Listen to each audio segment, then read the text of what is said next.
नमस्कार दोस्तों, स्वागत है आपका अपने YouTube channel trail blazer the study point में। एक बार फिर से मैं हाजिर हूँ एक प्रैक्टिस पेपर लेकर के आप लोगों के लिए।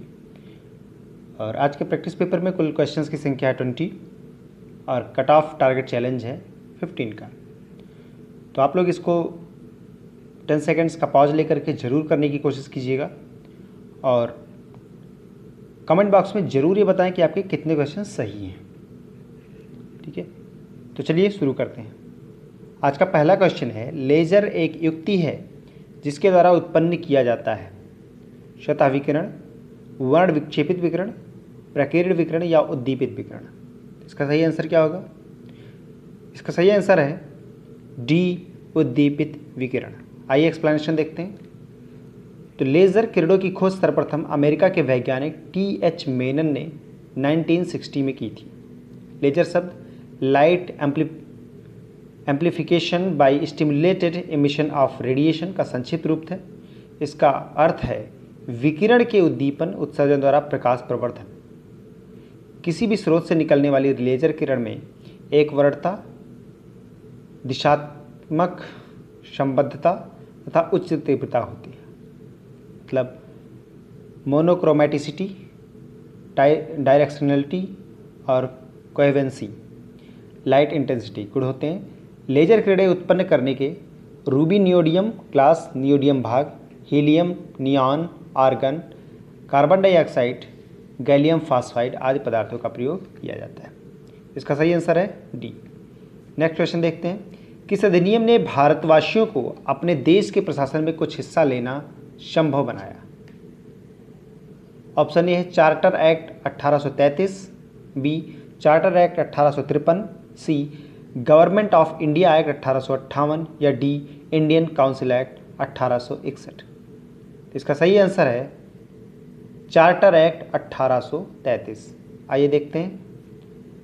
1833 के अधिनियम में ही भारतवासियों को अपने देश में प्रशासन में कुछ हिस्सा लेना संभव बनाया।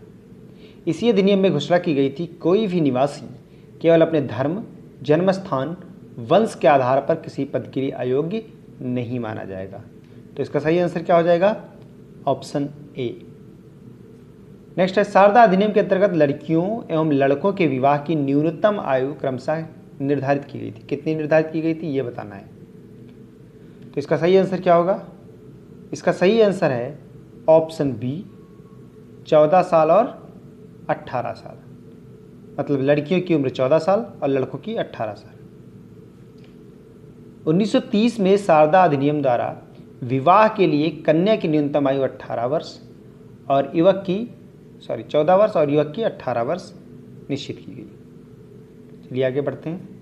नेक्स्ट क्वेश्चन है, सूची 1 को सूची 2 से सुमेलित कीजिए और सूचियों के नीचे दिए गए कूट से सही उत्तर चुनिए। इसकी बात कही गई है। तो आइए इसको मिलाया जाए। तो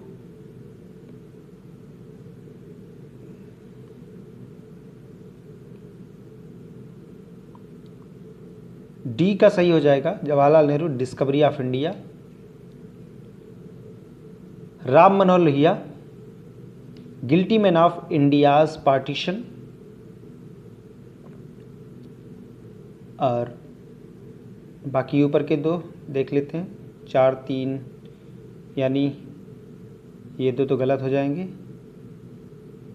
lady Katherine Mayo Mother India और Larry Collins and Dominique Lapierre Freedom at Midnight. तो इसका सही आंसर हो जाएगा ए। आइए देखते हैं। इसका सही आंसर है A, lady Katherine Mayo Mother India, Larry Collins and Dominique Lapierre Freedom at Midnight, Ram Manohar Lohia Guilty Men of India's Partition और Jawaharlal Nehru Discovery of India. Next आते हैं, निम्नलिखित में से कौन सा युग्म सुमेलित है? Silver iodide, horn silver, silver chloride कृत्रिम वर्षा, जिंक फास्फाइड चूहे का विष या जिंक सल्फाइड फिलॉसफर ऊन। तो इसका सही आंसर है जिंक फास्फाइड चूहे का विष। देखते हैं, जिंक फास्फाइड का उपयोग चूहा विष के रूप में होता है। जिंक सल्फेट एक उभयधर्मी ऑक्साइड है, इसे फिलॉसफर ऊन भी कहते हैं। सिल्वर क्लोराइड को हॉर्न सिल्वर कहा जाता है। इसका उपयोग फोटोक्रोमैटिक कांच बनाने में होता है। सिल्वर आयोडाइड का उपयोग कृत्रिम वर्षा कराने में होता है। सिल्वर नाइट्रेट का प्रयोग निशान लगाने वाली स्याही में किया जाता है। मतदान के समय मतदाताओं की अंगुली पर इसी निशान तो मतदान के समय क्या लगाया जाता है? Silver nitrate.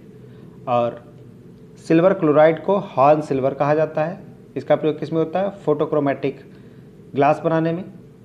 इसके अलावा जिंक सल्फेट एक उपधर्मी ऑक्साइड है जिसे फिलोसफर वून भी कहते हैं, और जिंक फास्फाइड चूहा विष है, तथा सिल्वर आयोडाइड क्या करता है? कृत्रिम वर्षा कराने में काम आता है। नेक्स्ट क्वेश्चन है, सूची 1 को सूची 2 से सुमेलित करना है।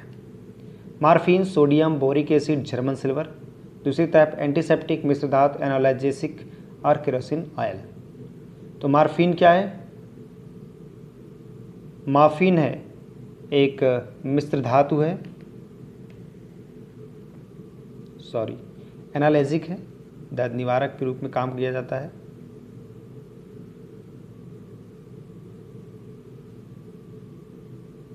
जर्मन सिल्वर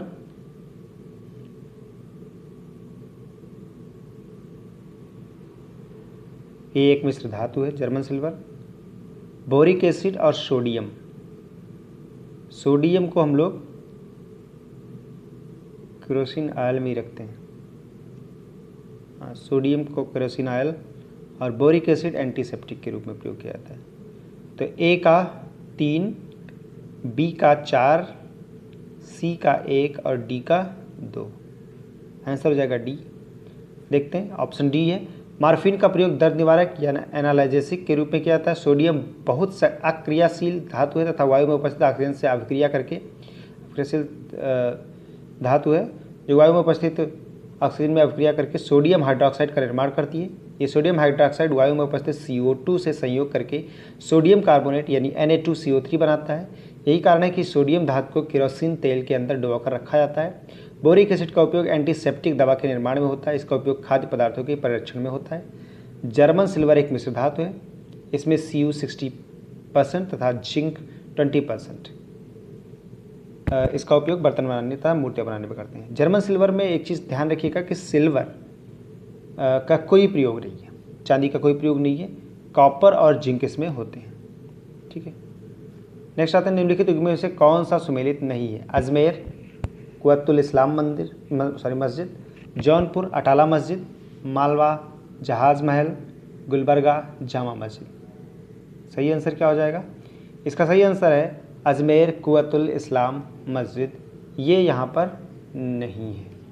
ठीक है, कहाँ पे है ये? कुतुबुद्दीन ऐबक ने कुवैतुल इस्लाम का निर्माण दिल्ली में करवाया था।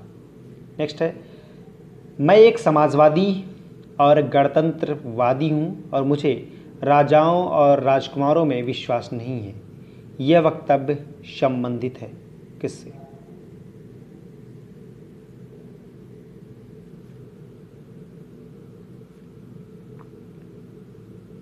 तो इसका सही आंसर है डी, जवाहरलाल नेहरू। आइए देखते हैं, उपरोक्त कथन जवाहरलाल नेहरू से संबंधित है। ठीक है, यहाँ पे डी ही सही है। नेक्स्ट है, कुलकाडी ऑस्ट्रेलिया के जिस प्रांत में स्थित है वह है कहाँ पे? New South Wales, Northern Territory, Queensland या वेस्टर्न ऑस्ट्रेलिया। तो इसका सही आंसर हो जाएगा वेस्टर्न ऑस्ट्रेलिया। कुलकाडी और कालगुरली दोनों वहीं पर स्थित हैं, स्वर्ण खदानें हैं ये ऑस्ट्रेलिया की। कुलगाड़ी ऑस्ट्रेलिया के पश्चिमी ऑस्ट्रेलिया प्रांत में अवस्थित सोने की खान है। नेक्स्ट आते हैं, सूची 1 को सूची 2 से सुमेलित करना है। Hamilton, Birmingham, Essen, Anshan. तो आइए इसको मिलाना है। तो हैमिल्टन कहाँ पे है? हैमिल्टन है कनाडा में। बर्मिंघम है यूनाइटेड किंगडम में। एशियन जर्मनी में है और अंशान प्रोविंस चाइना में है। तो इसका सही आंसर क्या हो जाएगा? 2, 3, 4 और 1, सी आंसर सही होना चाहिए। तो सही आंसर इसका क्या है? सी।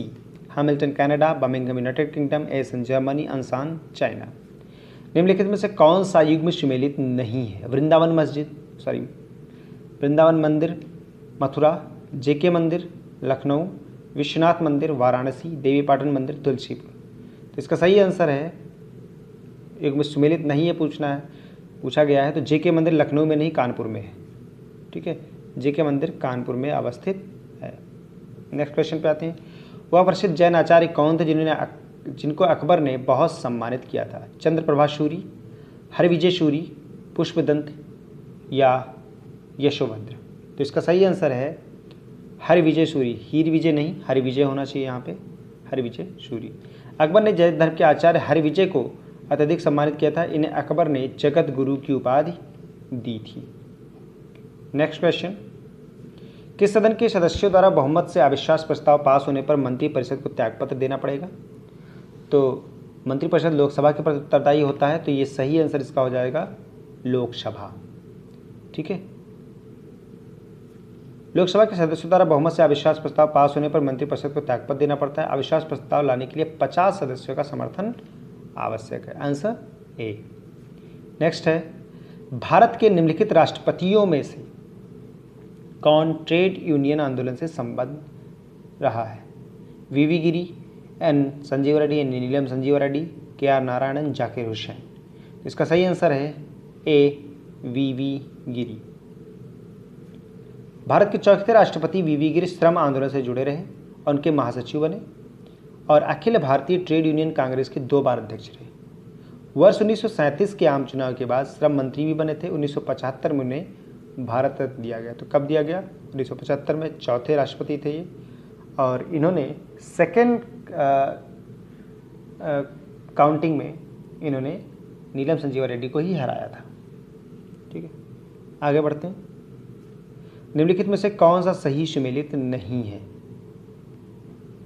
पारिस्थितिकी विज्ञानों का केंद्र बेंगलुरु, भारतीय वन्य प्राणी संस्थान देहरादून, भारतीय वन प्रबंधन संस्थान कोलकाता, हिमालय पर्यावरण एवं विकास का गोविंद वल्लभ पंत संस्थान अल्मोड़ा? इसका सही आंसर है भारतीय वन प्रबंधन संस्थान कोलकाता। ये गलत है। भारतीय वन प्रबंधन संस्थान यानी IIFM मध्य प्रदेश के भोपाल में एक स्वास्थ्य संस्थान है जो वर्ष 1982 में भारत सरकार के पर्यावरण और वन मंत्रालय द्वारा स्थापित किया गया था। इसका सही आंसर क्या हो जाएगा? Answer C.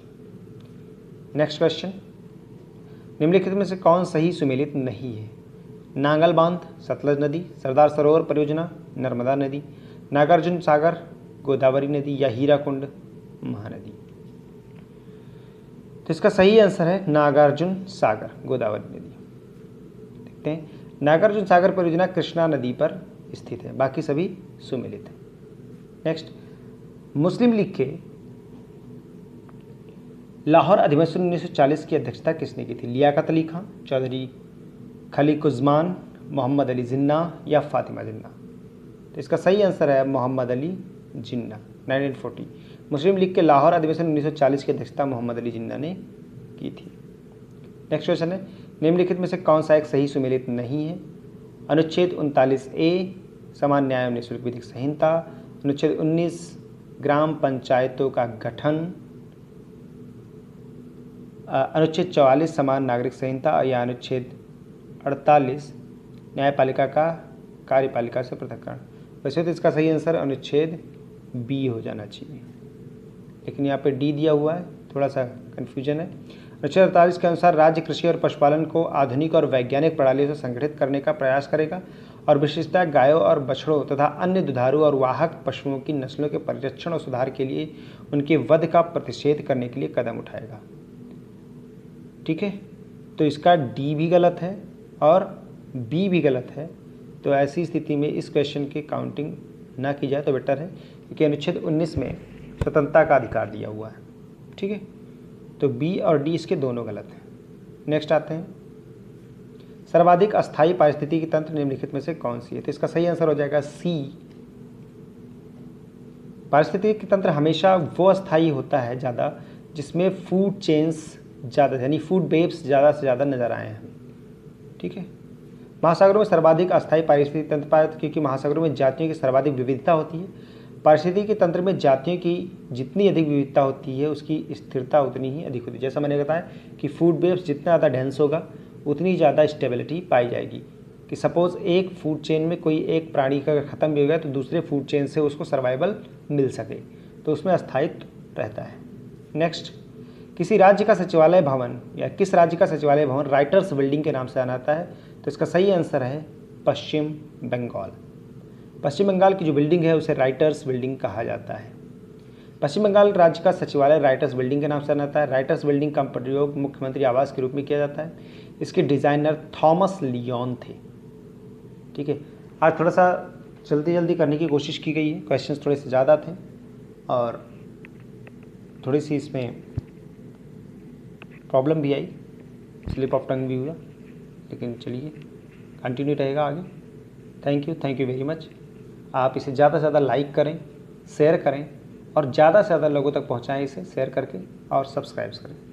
Thank you very much.